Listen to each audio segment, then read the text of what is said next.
China Current is a weekly news talk show from China to the world. We cover viral news about China every week and also give you the newest updates on China's cutting-edge technologies. Let's get started.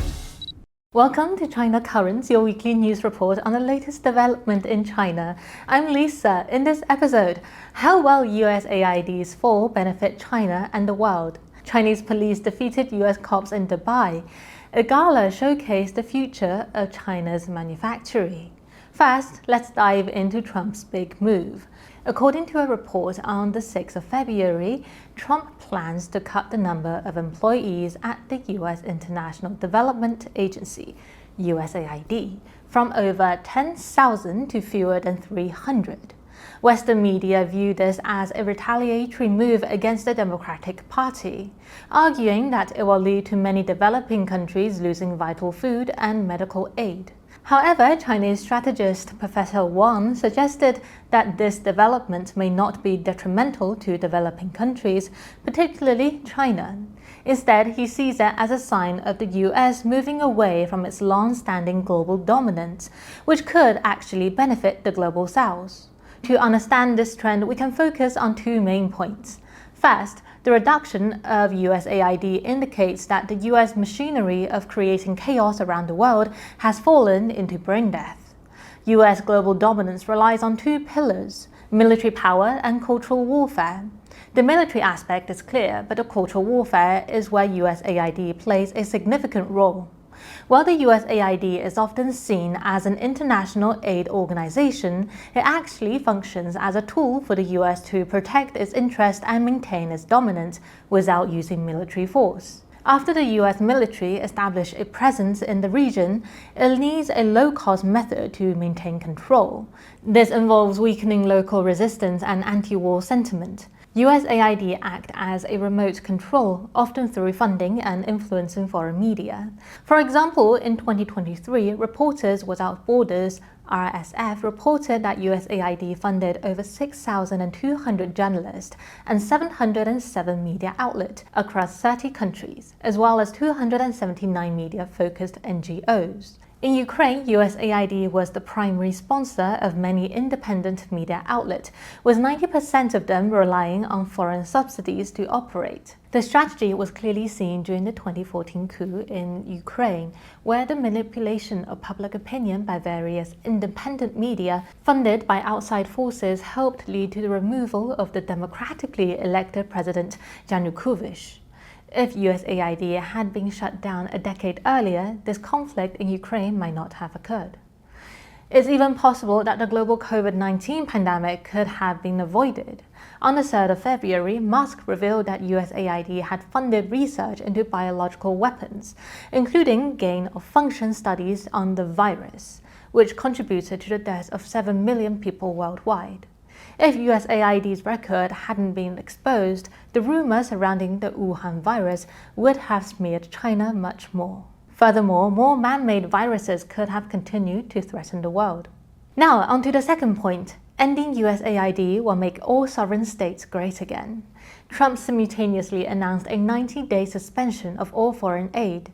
The New York Times reported that this decision could make an already fragile ceasefire more fragile, noting that during the Gaza war, USAID provided over $1 billion in assistance to Gaza and the West Bank, helping tens of thousands of Palestinian refugees with food supplies.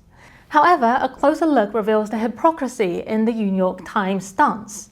According to Brown University, in 2024, the US provided $17.9 billion in military aid to Israel, over 10 times the amount given for Palestinian refugee aid.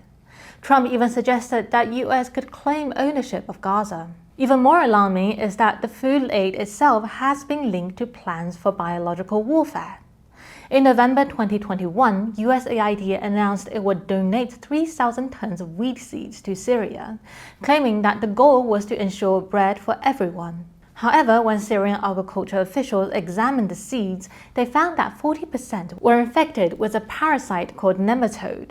They warned farmers to destroy the seed or risk damaging their land's agricultural value for years. In December 2024, Bashar al-Assad, the former president of Syria, was forced to resign. Assad's government had long subsidized a type of flatbread, which cost only 400 Syrian pounds for 12 pieces. That's about 3 cents in USD. For Syrians living on just $2 a day, this flatbread was crucial for living. It was literally the bread for everyone. However, according to MEM, after Assad's resignation, bread prices in Damascus skyrocketed by 900%. On the 6th of January 2025, the US announced plans to ease sanctions against Syria and allow human aid to enter the country. It's important to note that the previous Syrian government still managed to feed the population, even though much of the agriculture production was controlled by the Kurds, and also this was against the backdrop of the US using sanctions to damage Syrian agriculture. However, after the US relaxed sanctions and allowed aid, many Syrians began to starve. Similar situations in Afghanistan and Venezuela show that it's not foreign aid that guarantees food security, but rather a stable government that effectively serves its people. This highlights how USAID has contributed to starvation in developing countries.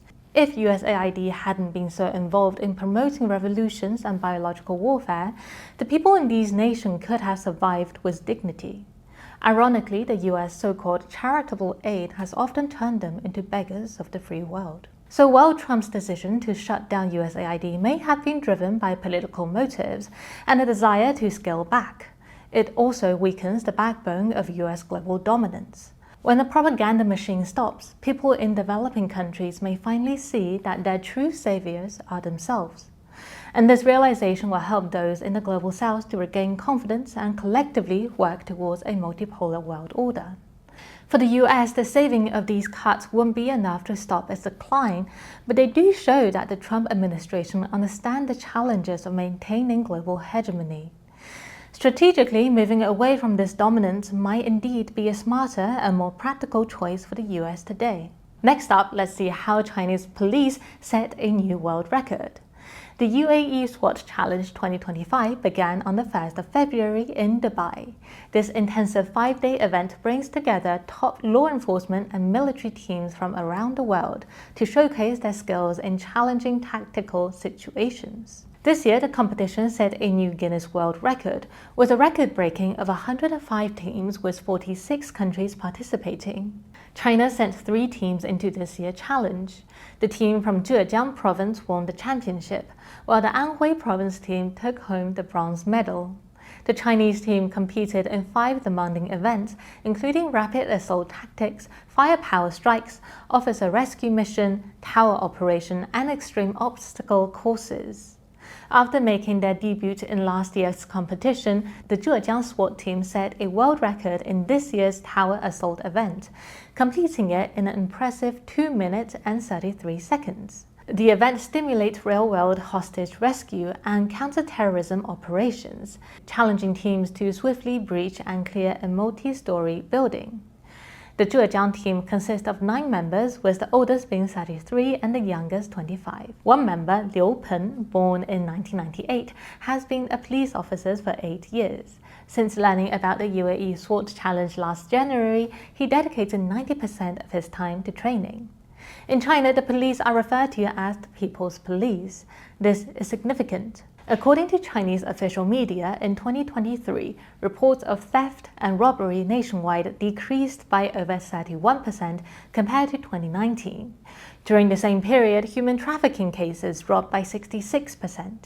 Additionally, a total of 42,000 drug-related crimes were solved in 2023, marking a 74.5% decrease from previous highs. Also, despite an increase of 160 million motor vehicles and 112 million licensed drivers over the past 5 years, road traffic accidents in China have actually declined. Most importantly, Chinese are not afraid of the police because they truly serve the people.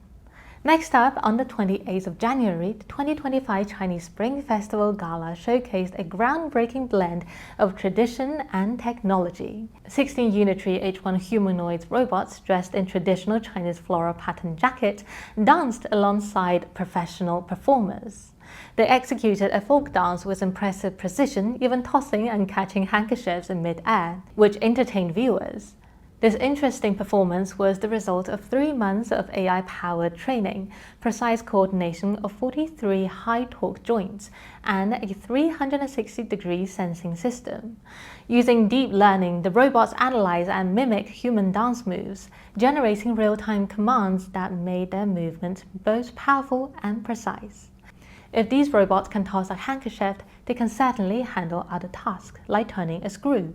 Notably, while Tesla's Optimus robot cost up to $30,000 each, the Unitree H1 is priced at around $14,000, making it a more affordable option for small businesses and developing countries. And that is all for today's China Currents. Thank you for watching this episode, and if you have any thoughts or comments about our show, please reach us at the email address below. We look forward to hearing from you and see you next time.